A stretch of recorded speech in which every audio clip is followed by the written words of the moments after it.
Okay, let's take a look at setting up sales taxes for Orangeburg Flower Shop. Okay, so we're in the customers and sales window, and we go into sales taxes. We want to set up a new sales tax. Okay, what is the total rate that you will charge? How many individual rates will make up this total rate? So in the state of South Carolina, the state charges 6% for sales tax, but Orangeburg County, through voter approval, had an extra 1% sales tax added. So when you buy something in Orangeburg area, you're going to pay 7% sales tax on it. Then the retailer has to send that whole 7% sales tax that you got, that you paid, up to the state in Columbia, and then they will separate out the extra 1% and send that money back down to Orangeburg County. Now, so technically, especially if you had stores in various areas in South Carolina, and some of them have various additional percentages of sales tax and some of them don't. So you would have to set up different rates for the different counties that you're in. So if you had a store in a different county that didn't charge that extra 1%, you'd have to set that up as a separate county. Now here, for any projects for Accounting 240, we're not going to get that complicated. We're just going to have one rate and that's it. Now, the rate that you were told to use for Orangeburg Flower Shop is 5%. So we're going to put in 5%, and this says how many individual rates. We're just going to say there's one rate. That's it. Okay? All right, so we're going to hit next. Okay? The sales tax agency ID. So, in other words, we need to set up a vendor because we're going to be paying on the 20th of every month. We have to pay the sales tax. And so we need a sales tax ID number. We have to set this up as a vendor.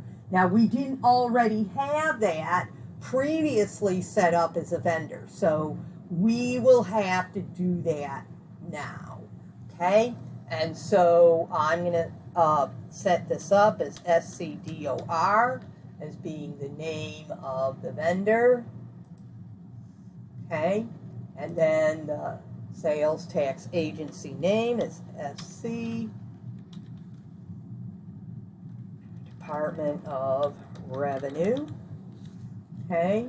Which vendor do you send the sales tax? So when I go there, all I've got are these 4 vendors that we buy inventory. So, and it's none of those. So I'm going to have to click on New, and I'm going to have to set up this vendor ID, which is SCDOR, and the name C, Department of Revenue. Okay, and the expense account says, okay, which account are you going to debit? Okay, they're going to credit income tax payable. Accounts payable.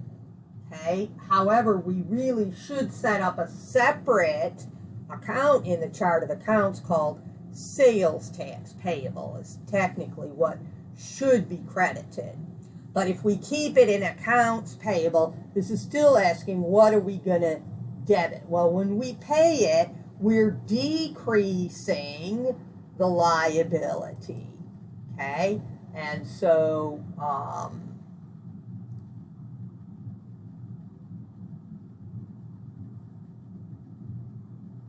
let's see.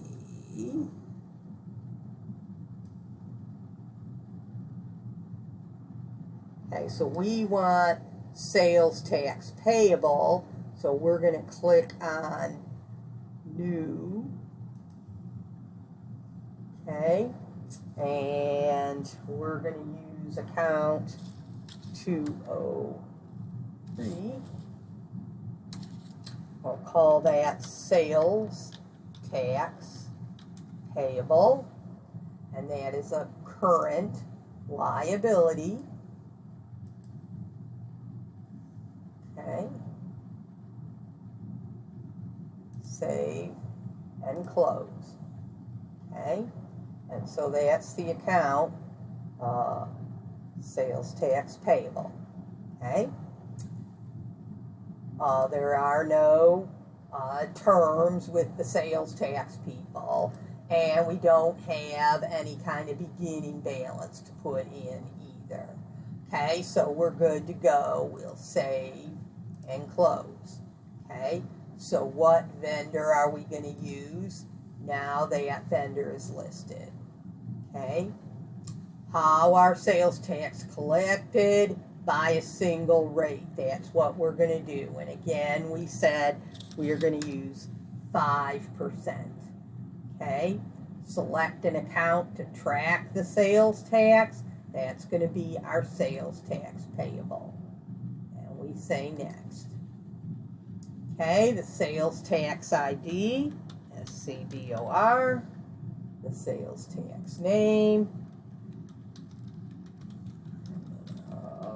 revenue. Okay, do you charge sales tax on freight or shipping? There are some places that do, but we'll say no. Okay, and so now we're good to go. This is showing our sales tax is being set up, and we'll click on finish. Okay, we can set up another sales tax. We can edit an existing sales tax. We can delete a sales tax. We can view all the sales tax and associated agency, or we can close the sales tax wizard. And we'll say finish. Okay, so now we have put in our sales taxes and we are ready to go. Now, if we had set up separate kinds of customers, like some are other merchandisers and some are final customers, we could have said, oh, on these customers that are other merchandisers, don't charge the sales tax. And on these other ones that are final customers, we're going to charge the sales tax. So you can have those kinds of things set up. But we can also set those up in the actual invoices. When we do the invoice, you can tell the invoice itself. You have to remember that sales tax are charged regardless of whether the customer is buying on account or it's a cash sale. It doesn't matter. The sales tax has to be charged if that is an item, an inventory item that is a product or is otherwise taxable by the state. And secondly, if the customer is the final customer. If those two things are in place, we have to charge the sales tax. But if we're selling a service that's not taxable or we're selling to another merchandiser, then we have to have a way to say, okay, don't charge the sales tax on that. Now, when we set up in different inventory items, there will be a place then when we set up each inventory item to say, oh, on this particular item, don't charge the sales tax. So you as the bookkeeper has to know the sales tax rules for every state that you do business in. So that can be pretty wild. So you need to make sure that you know how to find those rules out for that particular state. You can't just easily Google something And you're going to get answers about, oh, yes, it's taxable, no, it's not taxable. Well, yeah, it may be taxable in Massachusetts and not be taxable in South Carolina. So you have to be careful to know the rules of your particular state. Okay, another thing I'd like to go through that's on the screen is when we receive money, okay,